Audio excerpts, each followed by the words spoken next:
Terkadang kita harus kembali mengingat hal yang menakutkan untuk mencari pelajaran. Karena konon katanya hanya seseorang yang berani menghadapi masa lalu pahit yang berhak mendapatkan masa depan manis.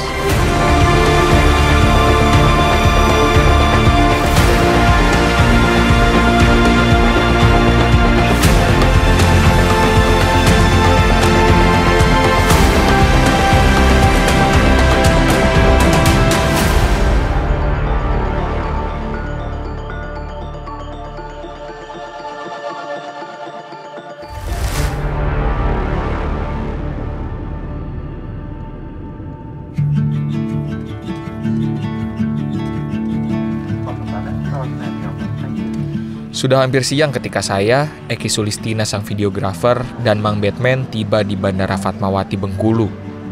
Baru juga tiba, sudah dihiasi drama. Tas carrier Eki tertinggal di Cengkareng karena kelalaian maskapai. Oke, ternyata bagasinya kurang satu carrier yang Eki nggak tahu nih kemana nih. Ini udah ganti pesawat ini. Iya, itu ada orang yang ketinggalan barang di pesawat di luar.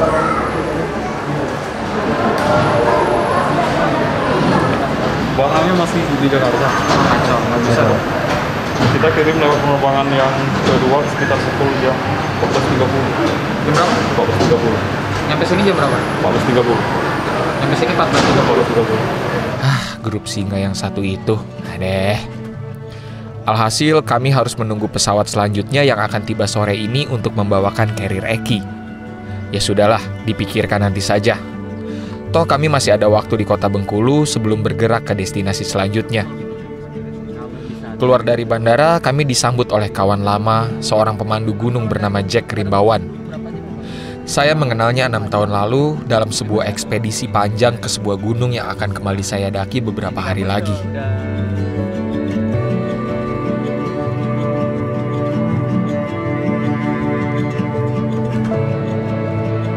Sembari menunggu carrier Eki datang, kami bercengkrama di kediaman Bang Jack. Sebenarnya akan ke gunung mana tim atap negeri kali ini? Sepertinya saya harus bercerita lebih dalam terlebih dahulu. Jadi dari semua ekspedisi yang pernah saya lakukan, ada satu gunung yang meninggalkan rasa takut mendalam, yaitu Gunung Patah. Dan seperti namanya, gunung ini siap mematahkan fisik dan mental siapapun yang mengunjunginya tanpa kesiapan. Gunung Patah merupakan puncak tertinggi yang menghiasi Bengkulu. Jalurnya yang sejauh ini terdata dibagi dua dengan Provinsi Sumsel. Tapi saya dan tim memilih untuk memakai jalur yang dulu pernah saya pakai saja, dari Bengkulu. Dulu terakhir saya dan Bang Jack bertemu, dia baru akan menikah. Sekarang anaknya sudah 2. Ngebut sekali sang waktu.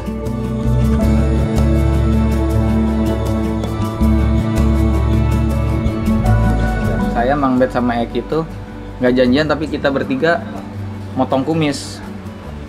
Motong kumis, kalau saya niatannya dan ternyata niatannya sama-sama mereka, biar kita tahu ketika nanti turun gunung jadi sepanjang apa kumisnya ya.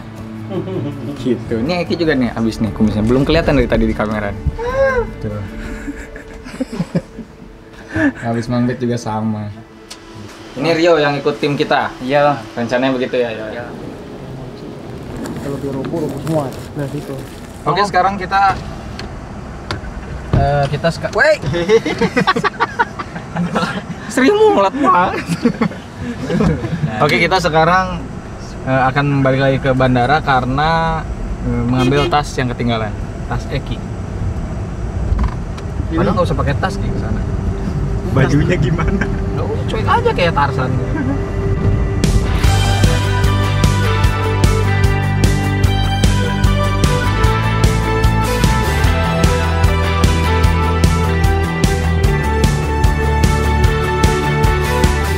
Ngomong-ngomong soal waktu, tanpa terasa hari berganti sore. Sudah sekitar pukul 3 tatkala kami kembali ke bandara dan mengambil carrier Eki. Setelahnya langsung tancap gas menuju desa Manau 9, Kabupaten Kaur, yang berjarak sekitar 6 jam dari kota Bengkulu.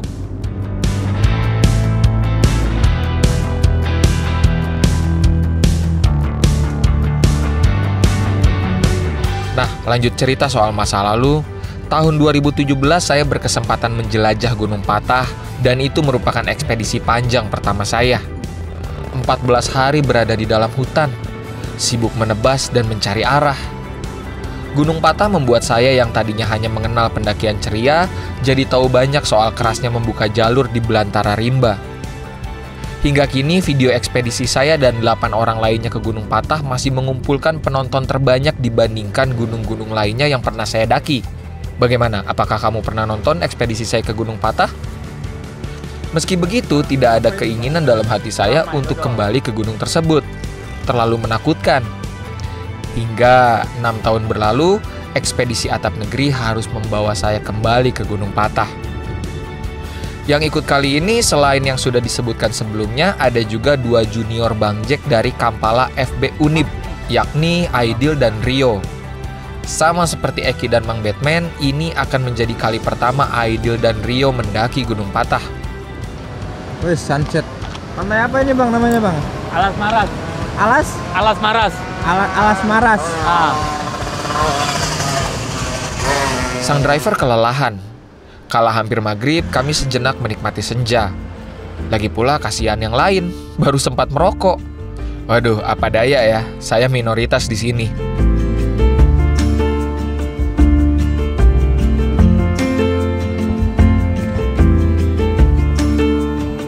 Kami pun kemudian melanjutkan perjalanan. Jalur berkelok membuat mual. Sesekali mobil harus maju dengan perlahan. Musabab banyak sapi melintas di jalan raya. Rombongan pun tiba di desa pada malam hari, tepatnya di sebuah rumah yang memberi banyak kenangan, rumah Noprianto, seseorang yang dahulu kala ikut dalam ekspedisi ke Gunung Patah. Bang.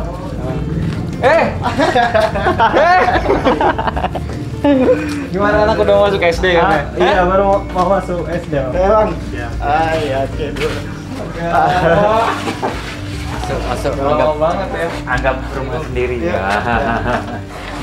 Masa Bang. Jadi kapan dong? Apanya? Tunangan. Iya. Nah, itu yang ditunggu. Belum, berita Hah? itu no. Belum. Nah ini Ki dulu, ini Bang Nopri dan Bang Hayan yang ikut ekspedisi. Mungkin Eki pernah lihat? Iya. Ini artis-artis Padang Guci ya. Anak udah 6 tahun berarti? Iya, udah 6 tahun masuk SD. Pak. Kabar Pak? Iya. Nah ini yang dulu menemani ke Patah. Ini juga yang membawa nama anaknya, inget gak Ki? Iya. Saya juga bertemu dengan Hayan, yang dulu juga turut serta mendaki. Hayan inilah yang paling ikonik, membawa nama sang anak hingga ke puncak Patah. Noprianto juga tidak kalah ikonik ya, karena dulu dia gejala hipotermia di gunung. Ketika saya tanya apakah mereka berdua akan kembali ikut kali ini, keduanya memberikan alasan kuat untuk tidak bisa ikut.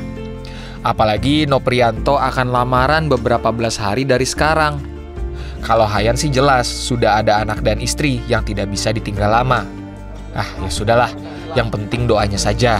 Melihat kedua kawan lama sehat walafiat juga sudah lebih dari cukup.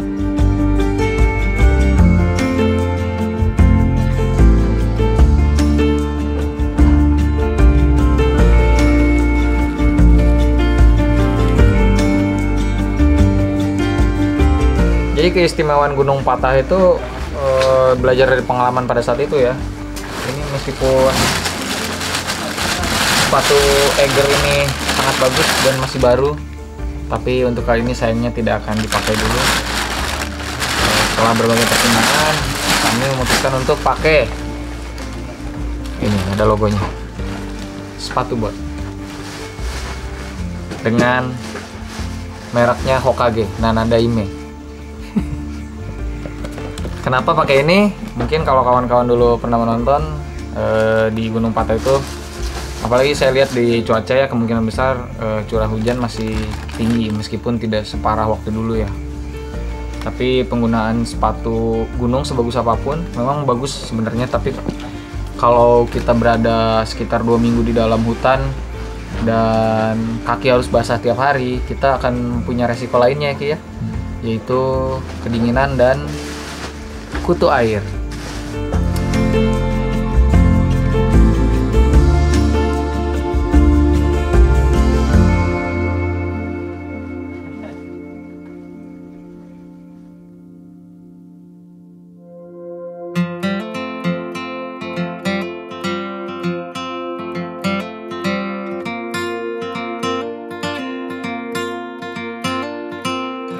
Pagi datang, Nopri memberi kabar dadakan bahwa dirinya akan ikut ke Gunung Patah.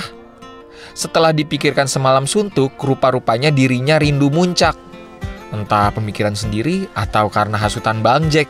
Ya, kayaknya sih karena hasutan Bang Jack ya. Tentu saja Nopri memberi syarat bahwa dirinya harus kembali sebelum lamaran. Nah, 25 kilo ini. Berat. Lumayan. Coba angkat, Pak. Apa sih Bang Jack ini lebay banget. Coba. Nah, Satu. aman. Coba saya Bang Jack. Gimana sih seberat apa sih? Ringan Gi. Ringan kok, cuma saya emang lagi pegal-pegal saja. Padahal kalau dipikir-pikir jadwal lamarannya akan berbeda tipis dengan rencana kami keluar dari hutan. Luar biasa, benar-benar berjudi dengan nasib. Ya nggak apa-apa deh berjudi dengan nasib. Yang penting jangan judi slot ya, bahaya. Oh ya, belajar dari pengalaman di mana dulu sepatu gunung kami hampir hancur ketika harus menghadapi siksaan pembukaan jalur dan hujan deras setiap hari. Kali ini saya dan kawan-kawan memutuskan untuk mengikuti Bang Jack memakai sepatu bot berkebun. Hari ini kita akan berangkat, ini udah pukul ya hampir jam 11. Kita akan menggunakan ojek. Saya baru ingat tadi dikasih tahu Bang Jack waktu dulu itu kita pakai mobil 4x4 sama dengan 16. tidak sempat harap di Bahas. Tapi sekarang karena nggak ada mobil yang kuat ke atas, kita pakai ojek dan alhamdulillah udah menemukan. Kita cus dulu sekitar 3 jam ya ke jalur pendakiannya. Jadi lumayan pegel. Musabab dulu juga tenda cuma terpakai sehari dan berujung alasnya robek karena permukaan tanah yang tidak rata. Kali ini kami membawa terpal dan flysheet saja. Saya dan tim akan membuat bivak selama di hutan nanti. Oh ya, kami juga berjumpa dengan kawan-kawan Kampala lainnya yang memiliki misi berbeda di kisaran Gunung Patah. Jadi rencananya akan bersama-sama naik ojek hingga ke pintu rimba. Nah, panjang umur, pasukan ojek siap sedia di muka rumah Nopri.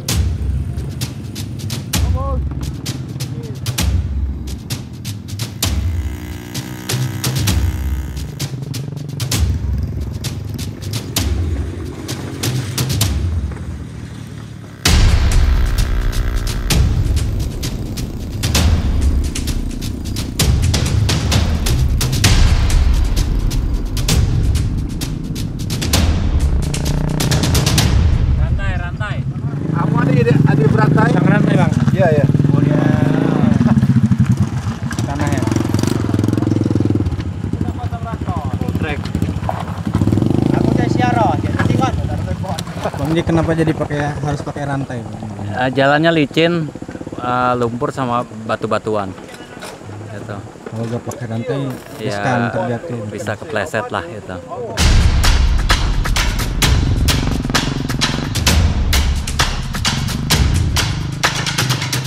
Kami pun segera berkendara menuju trek pendakian. Penggunaan ojek terbilang memangkas waktu. Motor-motor bebek yang disulap menjadi motor trail ini membontang-banting kami melewati jalur bebatuan dan lumpur.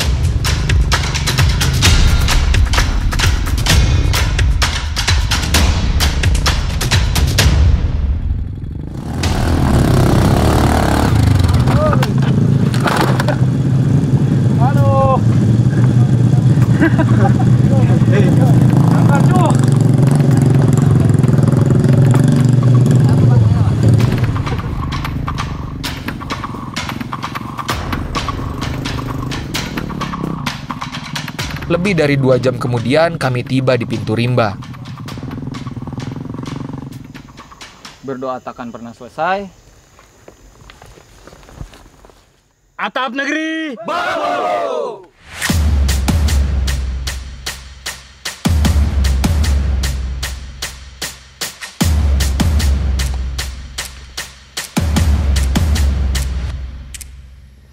Ini ya illegal logging warga.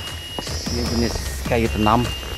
Jadi kita pintu masuk rimba ini udah masuk hutan lindung, kawasan hutan lindung Raja Mendara. Gitu. Di depan masih ada 2 kebun lagi, itu udah masuk kawasan. Jadi legal berarti ini, Bang? Legal ya. Selepas berdoa, kami memulai pendakian. Miris, tumpukan kayu adalah pemandangan yang harus pertama kami lihat. Kawasan yang termasuk hutan lindung ini menghadapi penebangan liar setiap harinya. Ekosistem dengan ekonomi memang sulit untuk berjalan beriringan. Tak lama kemudian, kami tiba di perkebunan. Sekarang kita kejar sampai jam 3 berhenti. Break dulu sebentar, 15-10 menit. Oke. Habis itu lanjut sampai jam 4 lah. Oke. Nyari camp, ya kan. Kebun lapis lah palingan target. Sejenak istirahat, kami lanjut trekking masuk ke dalam hutan dengan pohon-pohon besar menjadi penyangga kaki. Sepatu bot berkebun menjadikan kami mudah tergelincir. Adegan ini bukan untuk ditiru ya. Mendaki tanpa menggunakan sepatu gunung, biar kami saja yang melaksanakan. Selain trek pijakan pohon, kiri dan kanan juga terbilang sempit. Pergerakan benar-benar dibatasi.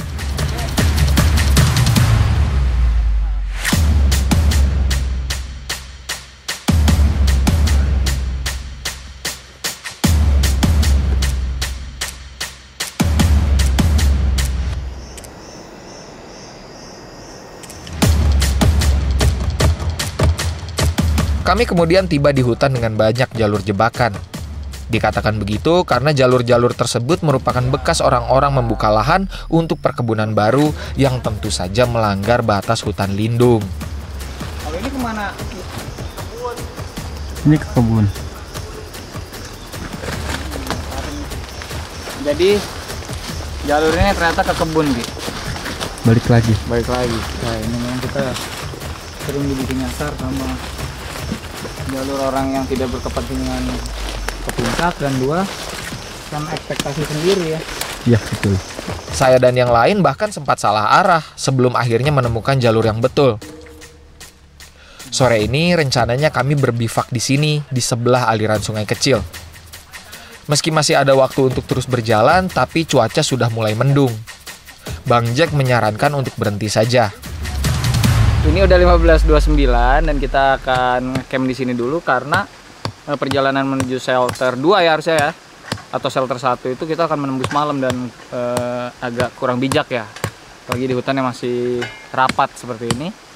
Dan kita akan sepertinya seperti rencana tidak membuka tenda, tapi kita pakai terpal aja sama matras. Ini sebenarnya waktu-waktu nanggung sih, kalau jalan kita masih kuat ya, karena kita juga baru jalan 2,5 jam, 3 jam ya, sekitar 3 jam lah. Tapi ya nggak apa-apa, karena kan kita juga tidak bisa melawan kehendak alam yang sudah sore ya.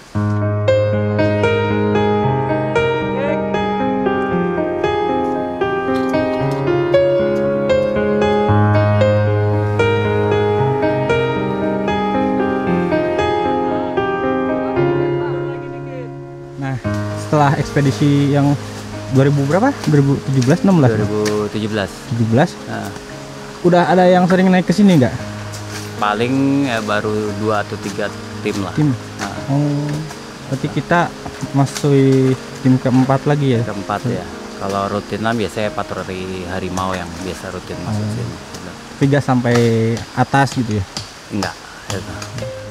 Di camp ini juga saya mencoba telepon satelit untuk pertama kalinya. Karena tentu saja sinyal GSM sudah hilang sedari tadi. Oke, sabar, mesti nyari. Turaya Indonesia. Coba telepon ya. Halo? Halo? Ada suaraku? Ada? Pakai ponsat ya? Iya ya, ada suaraku udah pakai. Jadi kami ngecamp, udah mulai ngecamp ini. Oke, salam buat semua ya, salam buat Neng. Dah. Alhamdulillah. Itu 1 menitnya Ki. Berapa? $1. Ternyata telepon satelit yang harga unit dan pulsanya mahal ini sangat berguna. Saya merasa bodoh sendiri. Kenapa tidak dari dulu memakai telepon satelit agar tetap bisa mengabari dan dikabari keluarga? Tidak lama kemudian, benar saja, hujan turun. Kian deras menghiasi malam. Inilah uniknya hutan hujan Gunung Patah. Musim kemarau bisa menghiasi banyak tempat, tapi Gunung Patah akan selalu didominasi hujan. Ya, semoga saja pendakian kami tetap kering dan aman. Berhari-hari ada di hutan dengan pakaian basah tentu akan menjadi PR, bukan?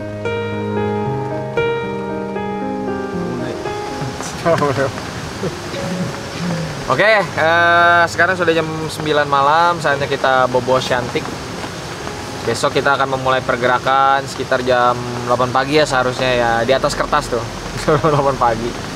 Tapi semoga tepat waktu. Semoga hujan beres ya.